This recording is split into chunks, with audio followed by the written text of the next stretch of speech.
Olá a todos, sejam bem-vindos a mais um episódio do Histórias do Gasperim. Eu sou Cândice Brolio Gasperim, filha do ex-goleiro Luiz Carlos Gasperim. E hoje eu tenho a honra de falar com mais um craque daquele timaço do Glória de 1989, que ficou em quarto colocado no Gauchão do mesmo ano. Branco, que prazer em te rever, que prazer ter você aqui com a gente. Prazer é meu estar falando contigo, falando com a família do Gasperim. A gente se emociona. É normal o início da conversa, porque falar de uma pessoa que nem o Gasperim, que era um grande atleta e um grande amigo, se torna um pouco difícil. Mas a história belíssima que ele deixou é maravilhosa. Então, vale a pena a gente participar e recordar um pouquinho desses momentos. Muito obrigada. Você sabe que também é muito emocionante para nós quando o Dudu participa também dos episódios, porque a gente vê um pedacinho do pai em cada um de vocês. Então, tenha certeza que também a gente segura a emoção aqui do outro lado, porque vocês fizeram parte da história dele e da nossa história também. Eu que acompanhei vocês, acompanhei pequena, né? Não ia ao estádio, mas lembro de vocês, lembro do convívio. Então, vocês moram no coração da família Gasperim, tenho certeza disso.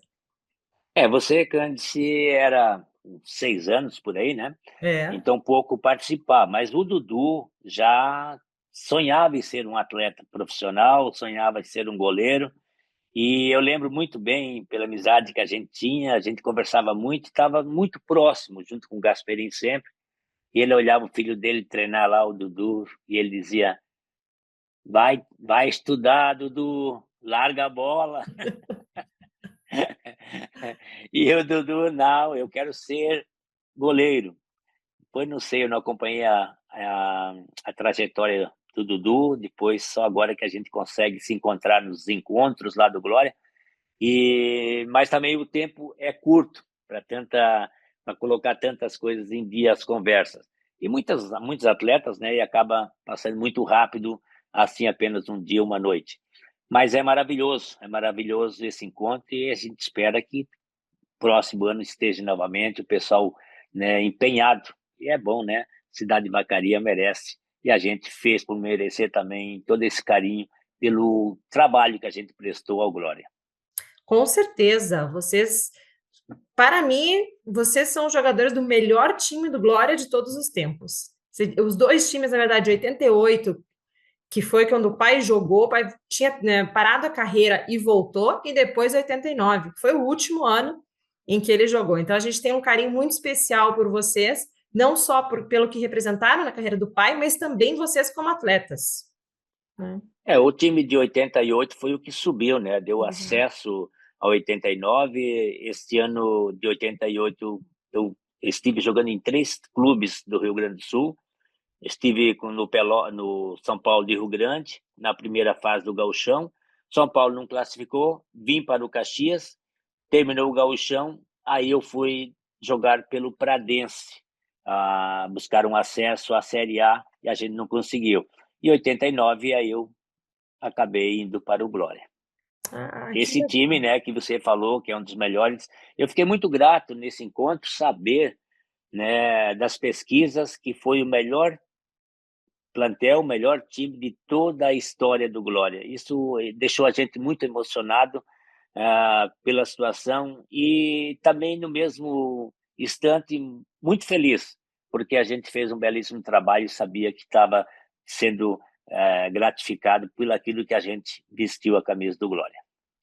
Branco, eu queria começar com você se apresentando para o pessoal. Conta um pouquinho da tua trajetória e como é que foi para você chegar no Glória de Vacaria depois do ascenso, né? Quando o Glória subiu para a primeira divisão e ia disputar o Gauchão em 89. Olha, estamos aqui para falar do Gasperim, mas se eu contar agora, o pessoal vai dizer, é mentira. Eu comecei a jogar futebol profissional com 27 anos. Eu Assim. nunca quis, não aceitava a proposta, convites, mas eu tinha um futebol refinado. E em 83, de tanta persistência, acabei indo para o Rio do Sul, No final do ano, tive jogando pelo Guarani de Campinas 2 jogos. Aí o Avaí comprou. Eu estive 4 anos defendendo as cores do Avaí. E isso é uma eternidade. Mas o futebol também que eu apresentava dentro do Avaí, não havia necessidade deles buscarem outro camisa 10. Então a minha permanência ficou até em 4 anos. Depois o Adilson Heleno veio e eu fui, né? Eu não tinha empresário, eu peguei o passe e daí eu fui a Rio Grande, acertei com São Paulo.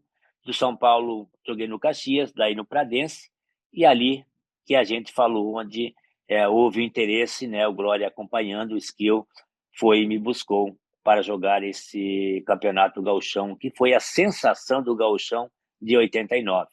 Quem lembra aí a revista Placar, né? Colocou um pôster enorme, a gente bateu uma foto nas macieiras lá do Skill e foi a sensação do gauchão. Então, nem vou falar os outros clubes que eu passei, mas no Rio Grande do Sul eu joguei por 4 anos. Em 4 anos eu joguei 9 clubes, né? Fazia 2, 3 contratos por ano. Então, quer dizer, se você era procurado é porque você era um jogador, né, que fazia diferença. E eu me orgulho muito desses 10 anos que estive como profissional. Não sei o que é uma reserva, não sei o que é deixar uma camisa 10 e nem dar oportunidade para outros. Então, é um jogador que deveria estar jogando hoje, né? Nesses tempos bons agora que o pessoal ganha financeiramente, né, horrores. Elsa, e a gente sempre fala que eu imagino vocês jogando agora, Branco, com a exposição que tem em redes sociais, a exposição que tem em nível mundial. Hoje é muito fácil você ver um lance, você vê um gol, você vê uma defesa de um goleiro, e a indústria do futebol, como ela move muito dinheiro com patrocinadores dentro e fora de campo, né? Como você tem essa movimentação. Então, você jogando hoje, nossa, seriam milionários. Na nossa época, aquele time de 89 do Glória, imagina se tivesse uma série C, D, B, A, né? E a gente tivesse acesso para disputar um campeonato brasileiro. Seria fantástico. Mas, infelizmente, são épocas que a gente fica na recordação. Mas eu para mim, a pessoa, fico muito feliz que todo o clube que eu passei, eu deixei um legado positivo e a gente, quando volta e quando fala no meu nome nesses clubes, só vem elogio. Então, a gente fez o trabalho aí 10 anos, parei com 37 anos aqui no Concórdia, Santa Catarina. Que o pai depois foi técnico no Concórdia em 1993, do time. Sim, exatamente. Foi meu último ano, ele foi técnico também no Concórdia.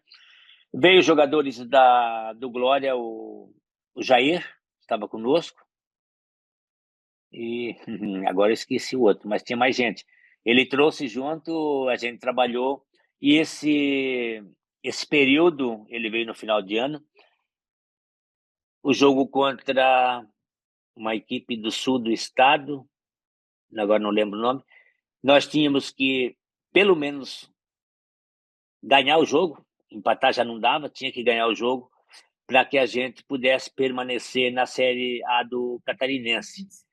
E eu acabei fazendo gol aos 46, 47 segundo tempo, 1-0. Foi o meu último gol como profissional. E a gente deixou também, saímos do Concórdia, deixando o Concórdia no campeonato catarinense da Série A. Isso foi em que ano, Branco? Foi 90, eu joguei 83 a 93, 93. Foi o meu último ano quando profissional. No profissional. Então, o pai foi teu treinador no Concorde também?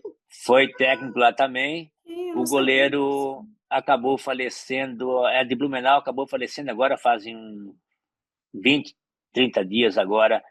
Era o nosso goleiro na época lá em Concórdia, ficou até marcado, o Francis, acabou falecendo agora há pouco tempo, foi nosso goleiro e goleiro do Gasperim lá no Concórdia. Eu não sabia disso, que você tinha sido jogador do pai no Concórdia também. Eu tive a felicidade de encerrar a carreira junto com ele no Concórdia. Não foi uma campanha assim maravilhosa, mas pelo menos no último jogo a gente conseguiu manter a equipe, né, na elite do Campeonato Catarinense. Belenense. Branco, e aí você chega no Glória, então, em 89, e encontra o paizão Gasperim. Como é que foi o convívio de vocês? Primeiro o pai como goleiro, depois em 91 ele foi teu treinador no Glória também, né? Eu tive essa felicidade de jogar com o Gasperini em 89. Nós tínhamos, assim, uma amizade muito, muito grande por, por tudo que ele fez, por onde ele jogou e também pela idade já que já estava, né, avançado. Eu também eram dois jogadores mais experientes e a gente tinha um contato maravilhoso de conversa antes do jogo, depois do jogo, no hotel. E este ano foi interessante porque com o Daltro Menezes foi a primeira vez que eu fiquei com um goleiro no quarto. Né? Ele viajava, colocava eu e o Gasperini no mesmo quarto. Normalmente ficam os goleiros, né, para ficar conversando, estudando alguma coisa. E ele colocava comigo. E aí vinha as conversas, aí vinha os contos, né? Eu adorava porque ele tinha muito mais experiência que eu, viajou muito mais, jogou em times grandes e tinha muita história. Passava da meia-noite e a gente ali conversando, vinha alguém batendo na porta, ó, na hora de dormir, vamos recolher. Era gostoso, porque era uma conversa que não era algo que você ficava chateado ouvindo porque era parceiro e tal. A gente ficava ligado nas conversas. Mas, assim, ele deixava junto com o Gasperini porque a gente tinha esse contato, tinha esse convívio, tinha esse conhecimento e nós tínhamos também a confiança do técnico, da comissão técnica. E, de repente, já um jogo difícil contra um Grêmio Internacional, algo que a gente pudesse fazer diferente dentro de campo, a gente conversaria lá e poderia mudar, de repente, um esquema tático que ele montava, nós poderíamos mudar peças, né, dentro do decorrer do jogo, porque nós tínhamos essa liberdade. E como era um grupo muito unido, se um falasse, era para todos, né? Então isso é muito importante para você ter um bom trabalho, um bom desempenho e uma boa campanha como teve o Glória, é ter pessoas, né, jogadores que tenham o mesmo pensamento, a mesma atitude. E isso o Dalton conseguia fazer conosco, né? Ele tinha sempre o time na mão e os jogadores praticamente aquele jogador. Ele cansou, viu, Cândice? Ele cansou de pegar jogo contra o Inter, o Grêmio, me chamar no quarto dele, sozinho. Ele sabia do meu potencial. E isso agora a gente pode falar, né? Porque ele não joga mais. E ele me chamava de alemãozinho. Vem cá, alemãozinho. Esse jogo é importante. Eu preciso de ti o máximo. E montava um esquema todo em cima de mim. E chamava marcação. E, de repente, uma virada de jogo, nós pegávamos o time todo desprevenido e nós ia lá e fazia o gol. Né? Então, quer dizer, a gente colocava em prática o que estava na mente. E isso é importante, você ter, pelo menos, um atleta que consiga fazer o que você está imaginando. Às vezes você tem, né, quer colocar em prática, mas não tem a peça humana para fazer esse trabalho. Então, para mim foi assim um grande técnico, o Dalton, de conhecimento, de grupo e com esses jogadores, né, que tinha na época ali, realmente jogadores que queriam jogar.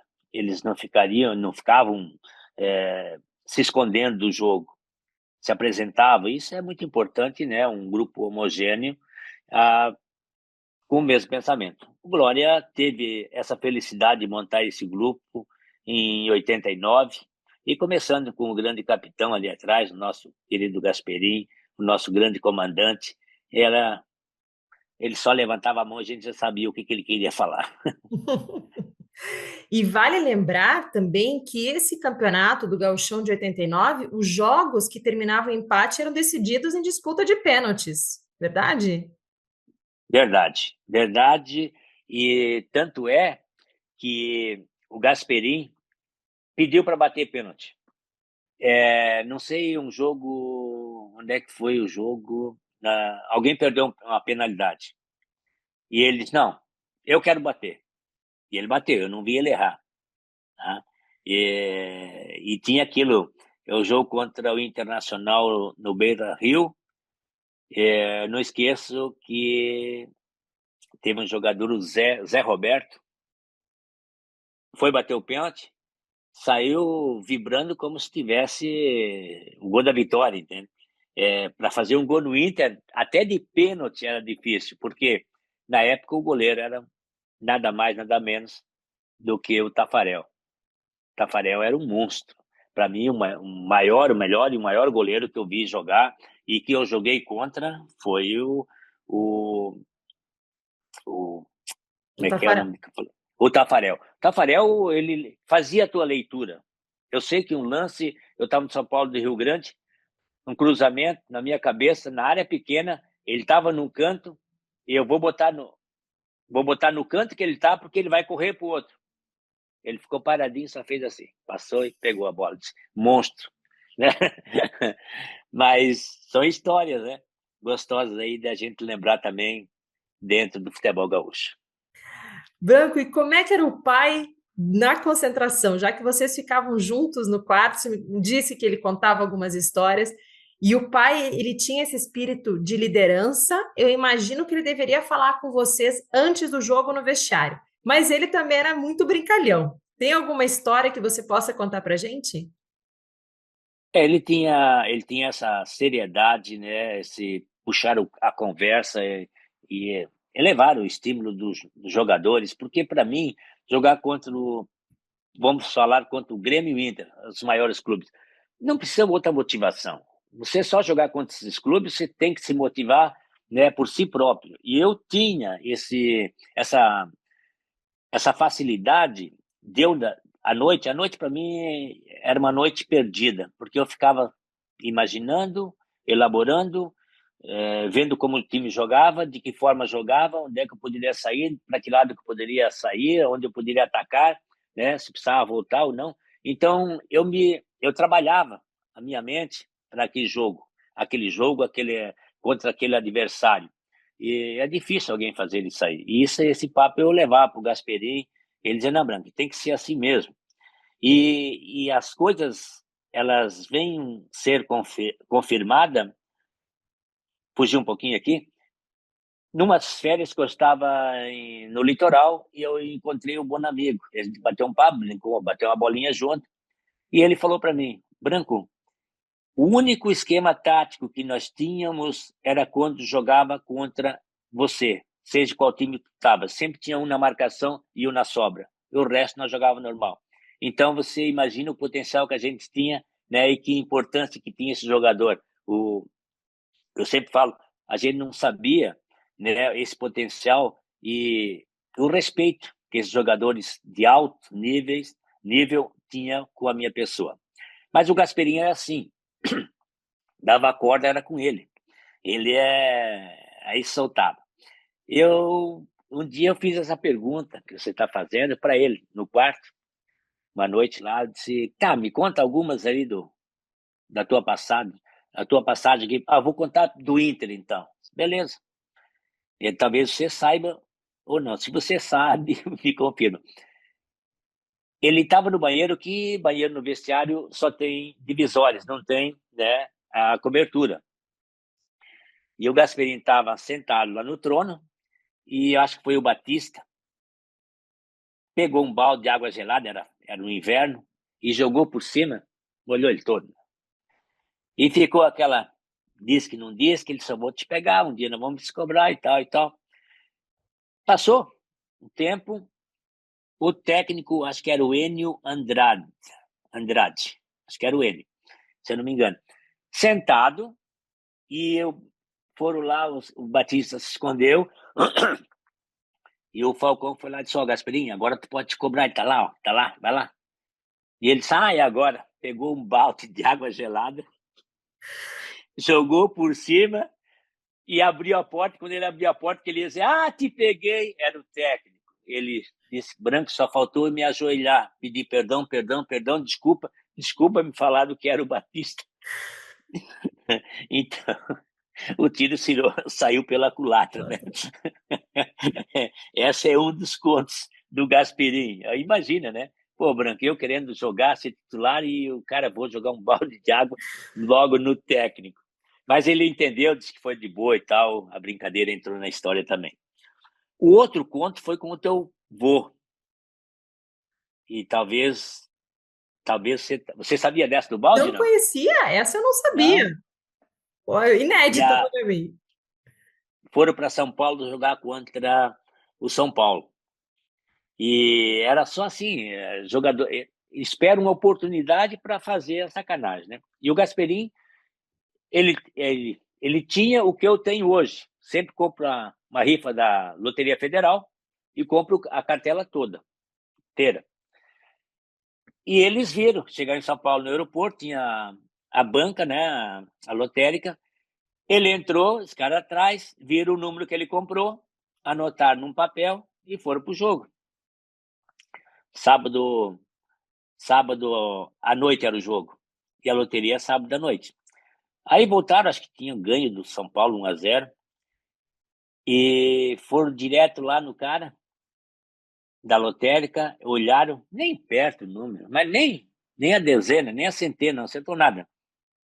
Foi lá e disse, ó, coloca lá o resultado desse número aqui, ó, que nós estamos fazendo uma sacanagem para um jogador. E o cara foi lá e botou.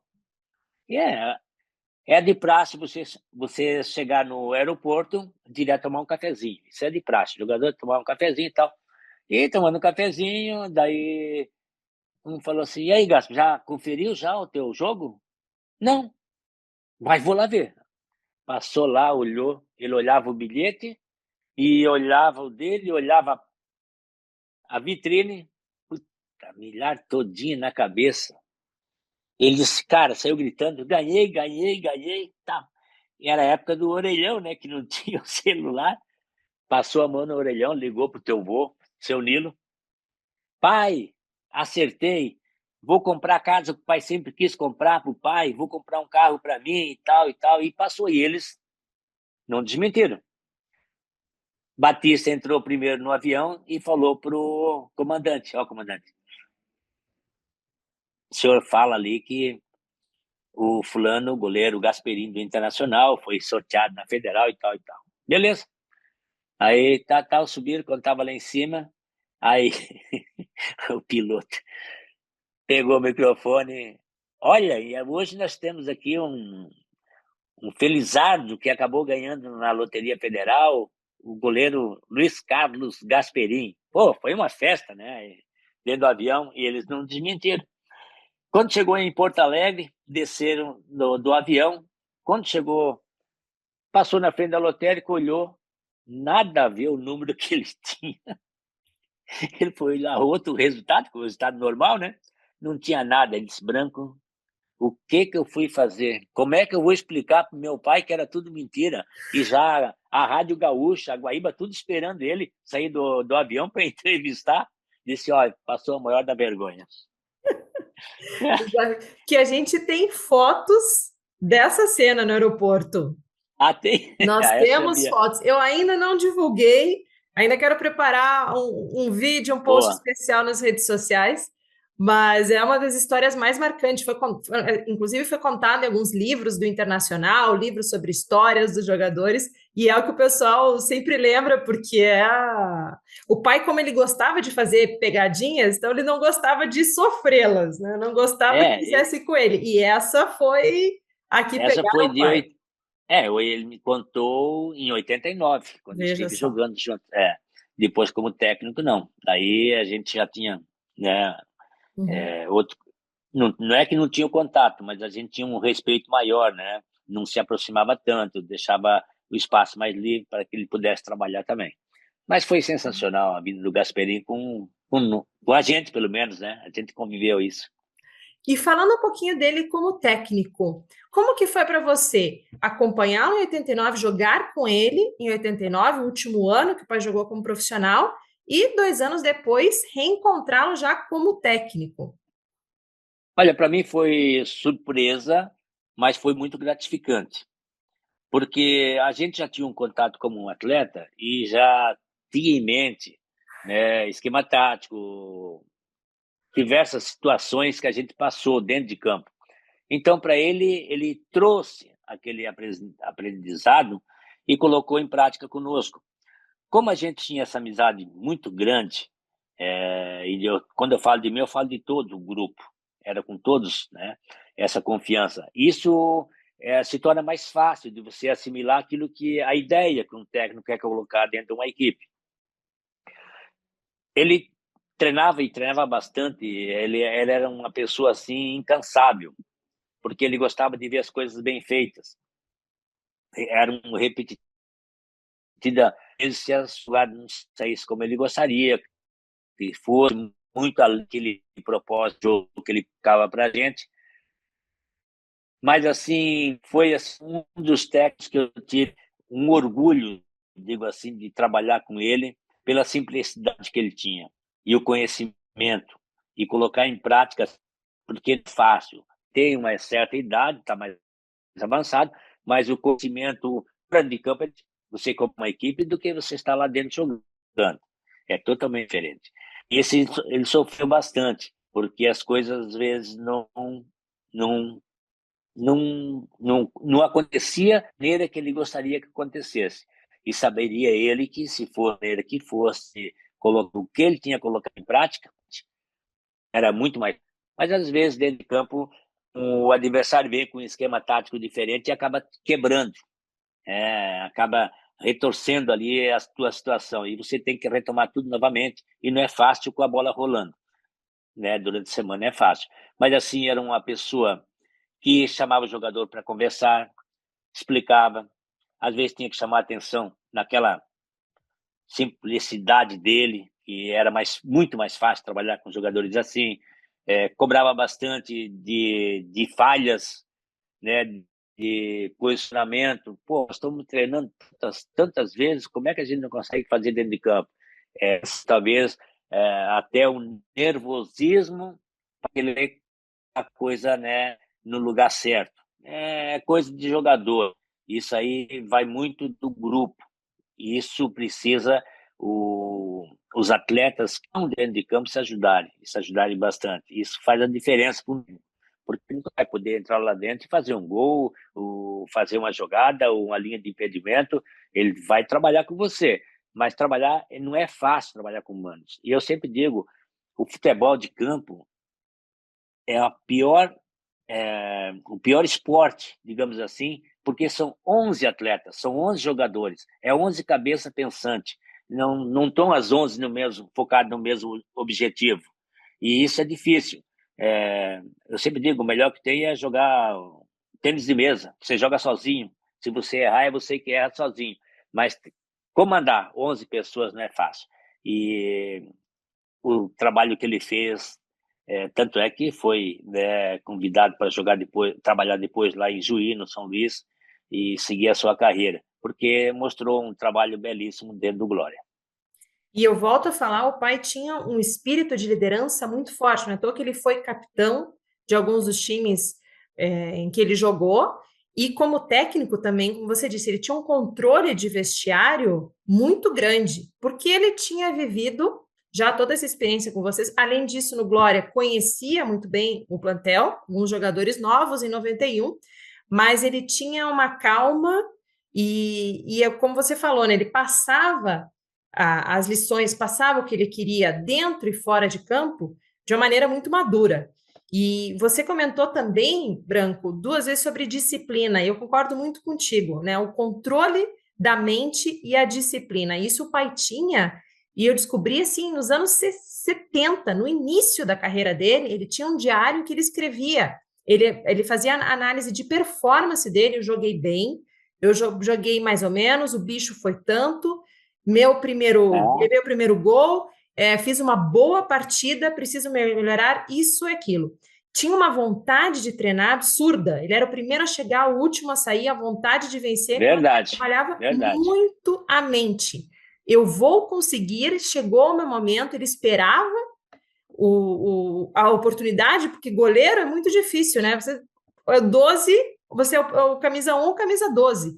Não é uma posição Não que é tem, fácil não de ser tem. substituída. E ele esperou o momento dele, acho que com muito profissionalismo, com humildade, mas ele se preparou. Quando meu pai foi do Grêmio para o Juventude, do Juventude para o Inter, e assumiu a titularidade do Inter depois de um tempo, ele assumiu com muito profissionalismo, ele estava preparado, físico e mentalmente, para aquela posição.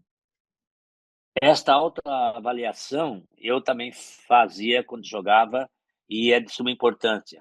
É você saber onde você errou e onde você deixou de se consagrar. Eu lembro no jogo contra... Desculpa. Quando eu estava no Guarani de Campinas, Roberto, jogador de seleção brasileira, centroavante, era ele o jogador do Palmeiras, os dois na época, que era o centroavante da seleção. E o Roberto jogava no Guarani. E numa jogada que eu vinha de trás, driblando, toquei para ele, ele só ajeitou e eu bati forte. E o goleiro só deu uma espalmou. Aí eu ia para bater o escanteio, ele me pegou no braço e me chamou. Branco, tu viu onde é que estava o goleiro? Eu disse, vi. Pois é, tá na marca do pênalti. Não chuta, só dá um toquezinho por cima do goleiro e faz o gol. E aquela lição, isso foi em 83. Aquela lição eu levei para minha vida. E eu fiz alguns gols de fora da área, ameaçando bater forte e dava aquele toquezinho sutil por cima do goleiro e ele não voltava. Então, assim, ó, o jogador tem que estar preparado mentalmente, fisicamente, mas tem que ser um jogador inteligente, que você possa, né, de um conselho, não levar como uma cobrança, mas sim para te ajudar mais para frente. E eu tinha essa facilidade jogando contra São Paulo, contra Flamengo, Vasco. Eu tirava, jogando contra, eu tirava o que era bom que os caras faziam. Eu copiava muito o Zico, né? Da maneira que ele fazia, da maneira que ele investia, dos dribles, da batida de bola, na cobrança de falta. E isso você vai fazer se você estiver focado dentro do seu trabalho, senão você não faz, né? E eu tinha essa facilidade, por isso que eu me orgulho muito de 10 anos, essa camisa 10 não sair do meu corpo. E eu lembro muito do pai falar da criatividade dos jogadores. Como você falou, criatividade dentro de campo. Ler o jogo e saber encontrar a oportunidade de fazer o gol. Eu acompanhei muito mais a carreira do pai como treinador. Então, as poucas conversas que eu escutava, às vezes quando a gente ia aos treinos, ou aquela conversa antes do jogo, assim, um pouquinho que participava, lembro dele falar muito sobre isso. Ele cobrava bastante, ele sofria bastante, o Gasperini, nessa situação, porque ele queria colocar na cabeça das pessoas o que tinha que fazer, não era só fazer o ABC, era algo mais. E esse algo a mais é a tua preparação. Se você estiver preparado, você consegue fazer. E eu gostava muito, porque ele tinha essa liberdade que ele passava para nós. Eu falo do meu compadre, o Jair Falconzinho, Jair e Edemilson, dois cabeças de área. Eles falavam para mim, Branco, só pega o cabeça de área na saída de bola e o resto vai lá fazer gol, dá o bicho para nós. Ele sabia do potencial que a gente tinha atacando, então não precisaria estar se desgastando muito no setor defensivo. Porque hoje tu vê ali, vamos falar aí da seleção brasileira, o centroavante está jogando lá de cabeça de área, né? É o esquema tático que você vai ter que compor, senão tu não joga. E então falta aquelas peças para finalizar lá na frente. E isso o Jair e o Edmilson deixavam bem claro, Branco, ataca junto lá com o, o Zé Cláudio, Toloco, vai dar o bicho para nós que nós garantimos aqui atrás. Então, essa confiança também é que passam os jogadores dentro de campo, é que te dá a motivação que você precisa.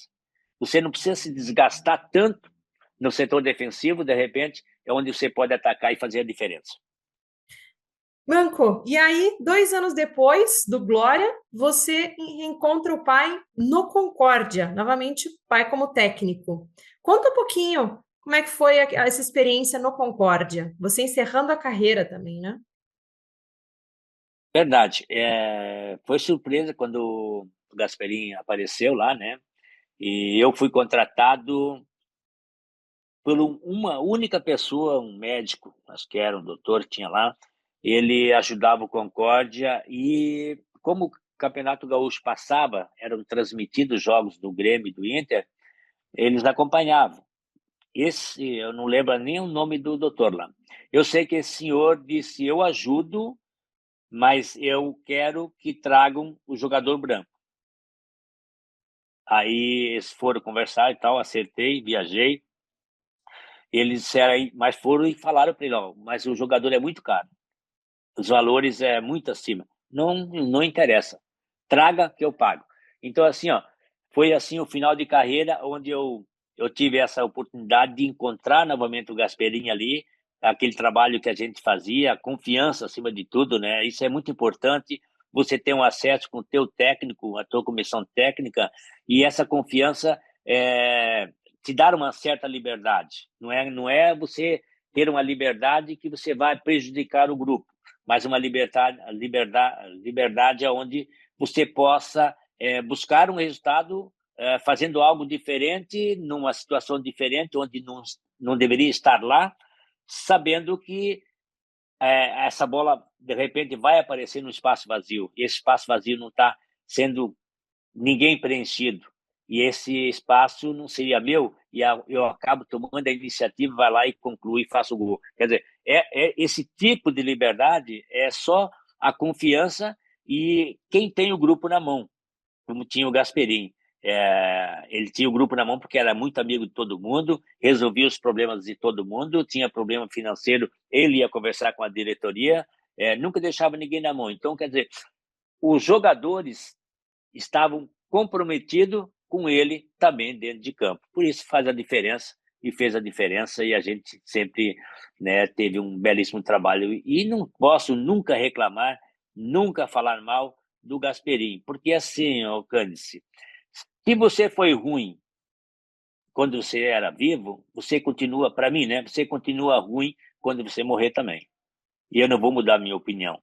Mas falar do Gasperini, quando você me convidou, eu fiquei emocionado, eu disse, não, eu vou participar, dei um gafe por não lembrar na primeira gravação, quando você me ligou, eu estava no litoral e não tinha lembrado, imaginaria que seria na segunda-feira. Hoje não, hoje marquei bem forte ali, deixei agendado para não esquecer a gente poder bater esse papo. Nossa, imagina, a gente que agradece, sabe da correria de vocês, sabe da agenda de vocês. E essa série do Histórias do Gasperim foi um pedido que o pai fez em vida, 2 meses antes dele falecer. Falou assim, filha, quero que você conte não só a minha história, mas também a história das pessoas que jogaram comigo, das pessoas que de algum momento eu convivi. E a gente demorou um pouco, pensamos inicialmente em um livro, lá falamos de 2010, época as redes sociais ainda não eram fortes, mas perder esse paizão não foi fácil. Ele era um Imagino. pai maravilhoso e contar essa história é uma responsabilidade muito grande para a gente, porque ele é uma pessoa incrível. Eu tive a honra de conviver com ele por 25 anos, então, assim, até a gente entender como seria a maneira mais justa, não só para contar a história dele, mas também a história de vocês. E agora, 15 anos depois do falecimento, a gente falou, uma homenagem ao pai e a todas essas pessoas é de ter esse podcast. Minha última pergunta para ti, Branco. Qual a lembrança que você tem mais forte do pai Gasperini?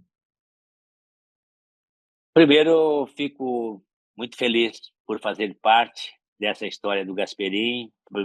Pelo menos o meu pedacinho está aí registrado da minha passagem, o meu conhecimento com ele. Dizer do Gasperini é falar como se eu falasse do meu pai.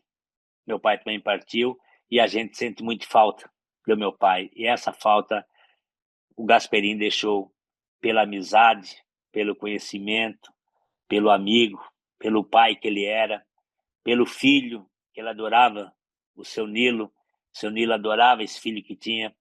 Essa lembrança é que vai ficar. E esse depoimento, esse registro que você está fazendo hoje, vai ficar eternamente marcado na minha memória. Muito obrigada, Branco. Obrigada por você participar, pelo teu tempo, por relembrar histórias, me contar histórias que eu não conhecia do meu pai. E a gente só tem a te agradecer. E, Branco, quem quiser te encontrar nas redes sociais, você tem algum perfil que a gente possa divulgar? Eu tenho sim, eu tenho no YouTube, semanalmente eu faço um vídeo Fala Branco, Papo de Camisa 10. Acesse ali, me acompanhe, eu ficarei muito grato. Aí a gente vai colocar aqui embaixo, então, pessoal, e sigam também o canal do Branco no YouTube. Muito Valeu, obrigada. beijo para você, beijo para o Dudu, tenho certeza que ele vai estar acompanhando também. Uma pessoa fenomenal, faz lembrar muito e a gente mata saudade do paizão. Muito obrigada, obrigada a todos que nos acompanharam até aqui.